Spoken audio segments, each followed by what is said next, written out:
Volvemos a Mesa de Testigo para hablar con Roberto Zuckerman, ex concejal de Rosario, ex ministro de Trabajo de Gobierno de la provincia de Santa Fe, también ex funcionario del Ministerio de Trabajo de la Nación y también abogado experto en cuestiones constitucionales, así que también vamos a aprovechar para usar esa expertise que tiene Roberto para hablar de lo que está pasando en esta Argentina tan turbulenta. Roberto, ¿cómo estamos? ¿Qué tal? Un gusto, Mariano. Muchas gracias por la invitación. Bueno, empecemos ya con el famoso DNU que está tan en discusión estos días. Quiero tu mirada como referente del peronismo, pero también como abogado, especialista en cuestiones constitucionales.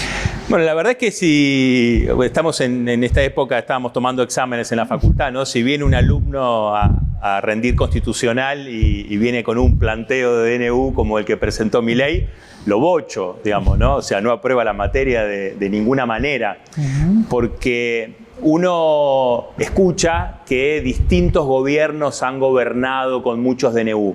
Esto no ha sido así. Hay distintos momentos en la historia argentina. Hay un momento de Menem, donde ha utilizado, digamos, el DNU aún anterior a la reforma constitucional del 94, que es donde se habilita el decreto de necesidad de urgencia, pero por excepción. Es decir, la regla general es que el presidente no puede emitir disposiciones de carácter legislativo, digamos, ¿no? Entonces, el DNU está fundamentado para circunstancias justamente de necesidad de urgencia, de circunstancias excepcionales. Y la Constitución no solamente regula estos decretos de necesidad de urgencia, sino que además regula otra materia que es muy interesante, que es la legislación delegada. El artículo 76 de la Constitución dice que el Congreso, en determinadas circunstancias, podría, por un tiempo determinado y por determinadas materias de la administración pública, delegarle al presidente para que dicte decretos delegados. Esto, lamentablemente, no se utilizó, porque si el presidente Milei quería establecer un marco de institucionalidad, podía haberse hecho aprobar una ley por el Congreso estableciendo una emergencia económica, social, etcétera, como ha pasado en otros gobiernos. Por ejemplo, Duhalde, famosa, digamos, la ley de emergencia de Duhalde, que a partir de eso se fueron dictando DNU, que era un momento excepcional, después de la crisis del 2001. Entonces digo, podía evaluarse que había una determinada crisis y hacer una ley marco para después dictar decretos. Ni siquiera hizo esto. Entonces, no es una cuestión puntual o una materia puntual. No, está incluyendo cientos de leyes que entran a que dejen de funcionar, o sea, a derogarlas expresamente, hacer modificaciones muy profundas en el sistema legislativo argentino. Digo, y está claro que no hay ninguna necesidad de urgencia. De hecho, los fundamentos son absolutamente contradictorios con lo que después se establece en los artículos, ¿no? Ahora, Roberto, más allá de lo procedimental que estás marcando ahora, ¿cuáles dirías que son los aspectos más graves, más drásticos, más difíciles de revertir de las reformas que pretende aplicar Milei a partir del DNU? Lo que pasa es que yo creo que no hay nadie que pueda decir cuáles son todos los efectos jurídicos que se desplegan, porque estamos hablando de muchísimas materias distintas que acá entran en juego. Entonces, la verdad es que yo siempre digo, ¿no? Cuando se implementó el nuevo Código Civil y Comercial, se estableció una entrada en vigencia a varios meses. ¿Para qué? Y para que se puedan estudiar, digamos, todas esas reformas. Bueno, esto es como si de la noche a la mañana vos te levantás y tenés que quemar la biblioteca de legislación, de todo, porque ese derecho no existe más. Y entonces, digamos, tenés otro derecho aplicable. Y esto no es una cuestión de abogados. Esta es una cuestión de un sinnúmero de conflictos y que además atenta contra un principio que generalmente los sectores como los que representa Milei son los que se quejan, que es la seguridad jurídica, que en este caso lo que genera es una gran inseguridad jurídica. Porque ¿qué es lo que pasa? Los abogados son un mal necesario. Ir a tribunales es un mal necesario. ¿Qué significa? Que bueno, cuando hay conflictividad porque no se sabe cuál es el derecho aplicable, porque no se sabe cuáles son los derechos y obligaciones de las partes en cualquier relación social y jurídica, bueno, se termina yendo a tribunales, se termina litigando, se termina generando conflictos. Y además, esto es tan volátil, un DNU es tan volátil, que nadie va a invertir realmente en la Argentina porque no hay un marco de garantías, porque si fuese el Congreso el que hace las modificaciones, vos decís, bueno, tenés acá, digamos, una certeza de que no es tan fácil después modificar esta legislación, ¿no? Entonces digo, esa situación realmente también es muy grave. ¿Te parece que el peronismo se debe a una autocrítica por haber postergado reformas, por miedos, por vetos internos, que después la terminan haciendo otros? Sí, primero hago una cosa más general. La democracia, ¿no? Cuando uno estudia, ¿no?, estas promesas incumplidas de la democracia, y justamente a 40 años del retorno a la democracia que tanto queremos y tanto valoramos, yo creo que la democracia se debe a una autocrítica. ¿Por qué? Porque es cierto lo que dice Milei, que la gran mayoría de la legislación que está dejando de lado es legislación de muchos años y legislación que fue dictada en gobiernos de facto, es decir, en dictaduras, ¿no? De Onganía y de otras dictaduras también. Eso es cierto. Entonces digo, a 40 años de la democracia no puede ser que tengamos vigente mucha de esa legislación que, insisto, de mala manera hoy se está dejando de lado, pero que tenía que haber sido revisada. Y es de uso cotidiano mucha normativa, muchas leyes y muchos decretos de hace muchísimo tiempo, como por ejemplo de la época de Onganía, donde en 40 años de democracia se tenía que haber hecho una revisión. Es decir, no puede ser que toda esa legislación que se dictó en ese momento hoy continúe vigente y que no haya habido un espíritu crítico de la democracia, de todos los congresos que se fueron conformando para ayornar nuestra legislación. Te cuento un dato, digamos, porque me gusta mucho esta temática.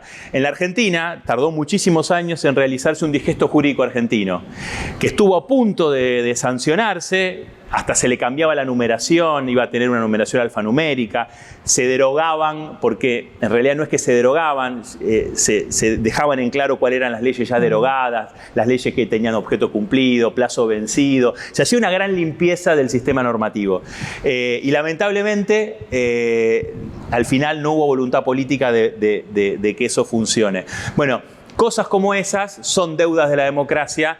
El tema es que, lamentablemente, esta metodología, digamos, ¿no?, de la noche a la mañana, querer imponer unas reformas tan grandes sin que pasen por esa reflexión que tiene que tener el Congreso, es sumamente grave. ¿Te parece que Milei, si sigue tensando y chocando con el Congreso, eventualmente con la justicia, puede poner en riesgo la democracia en Argentina? Absolutamente. Por eso digo, Milei no puede confundir lo que es su legitimidad de origen, que claramente es muy importante porque ganó claramente el balotaje con una amplia diferencia.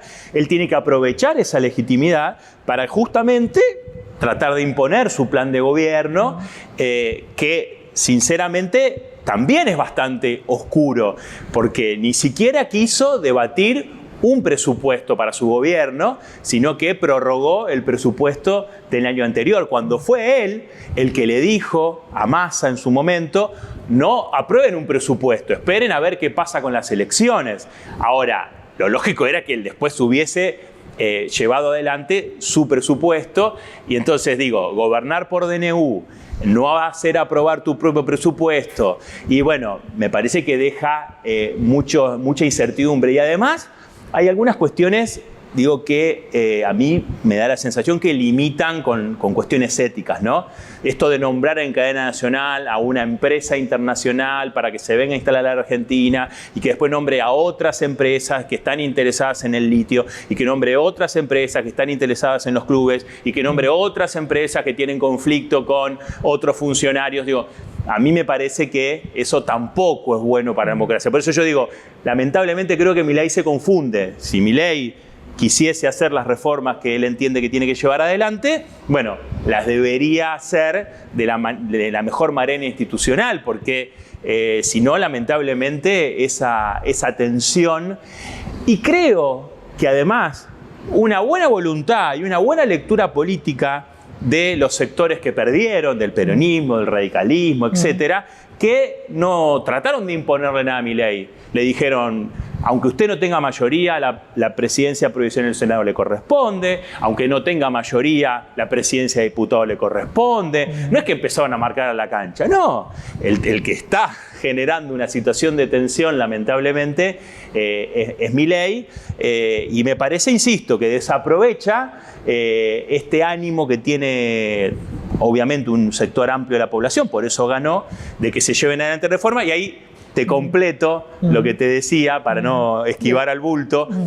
Claramente el peronismo tiene que hacer una profunda autocrítica, no solamente por el gobierno de Alberto Fernández y el desgobierno de la coalición de gobierno que quedó en evidencia. Digo, no hace falta decir cosas privadas. Lo que está claro es cómo fue la falta de diálogo, e incluso más que falta de diálogo, ¿no? Las discusiones a cielo abierto de Alberto con Cristina, que continúan, digamos, ¿no?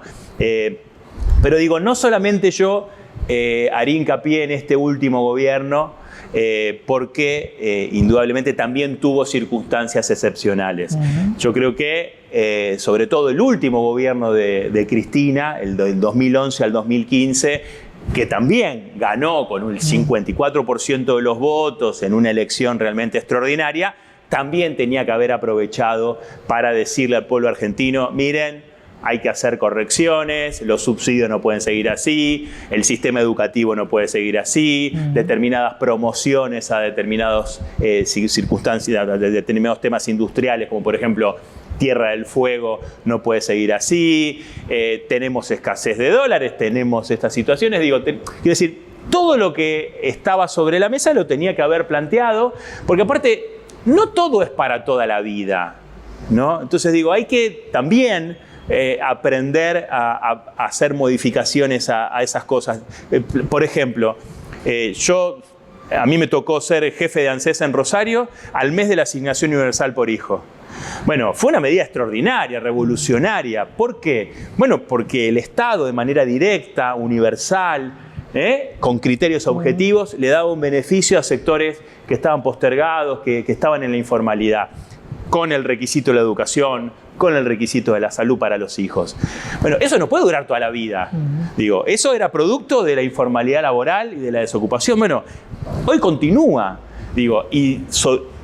Tampoco en el gobierno de Cristina ni en el de Alberto se ayornó la legislación laboral al mundo del trabajo del siglo XXI. Entonces ahora viene Milei y en lugar de mejorar las condiciones laborales, las perjudica, las empeora. Bueno, entonces yo lo que creo es que si nosotros desde el peronismo o de sectores progresistas no llevamos adelante justamente ese principio de progresividad de los derechos, bueno, después viene Milei con la motosierra. Roberto, te hago la última. Este año participaste de la interna del peronismo con Ciudad Futura, que terminó ganando Monteverde. ¿Cómo va a ser tu 2024 político? Desde el llano, sin cargo público, recorriendo la ciudad, recorriendo la provincia. Estoy preparando un nuevo libro sobre la misma temática que saqué el anterior, vinculado al desarrollo productivo de la provincia. Doy muchas charlas en escuelas secundarias hablando justamente del mundo del trabajo, de los derechos, de la seguridad social.